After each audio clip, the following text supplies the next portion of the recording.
There's 7 strategies to identify purchase services cost savings, or at least to begin that process, right? You need a roadmap, you need a starting point. And that's the question that we get asked more often, like, what's your roadmap? How do you begin? And one is around an expiration date. This is the contract's expiring in the next 9 months to 12 months, and you've got to look at it, you've got to get prepared and really understand your needs, the marketplace, the overall cost structure. The second is a category grouping. So you want to group, let's say, all of your IT costs, or then underneath that, maybe telecommunications, or you want to group your outsourced laboratory services. So start to group them to understand the entire category of spend. The third way is spend volume, but that can be tricky because we all look to the bigger spend volume to say we want to go after those because those might reap the biggest savings, and that certainly can be true. But I'll tell you, when you look in the middle layer, or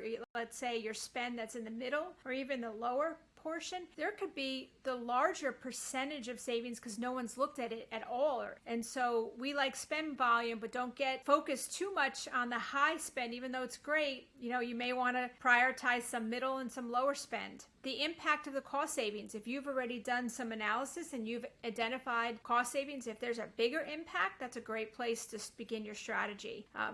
Urgent issues. So we see this as important because not everything, comes across in a uniformed, organized way. Could be that there's an urgent issue coming along. There's a service issue, or there's a growth issue, or maybe there's a new strategic initiative that requires something that you need to increase those services you're in place. So those urgent issues are important. And net new, you could just have a brand new, let's say, telemedicine offering. And now you need to analyze what's going on in your organization, the marketplace, and the benchmarking. So those net news are important. And then I think one that we always look at, and we tell our hospitals all the time to pay attention to, it's any kind of year-over-year increase. And certainly you can do it month-over-month or quarter-over-quarter, but you should be looking at year-over-year. And if it's a 5% increase year-over-year, you've got to look at it and say, what's going on? We've got to address that, and something's there. We don't want to see that increase. Now, it could be a good reason, or it could be a reason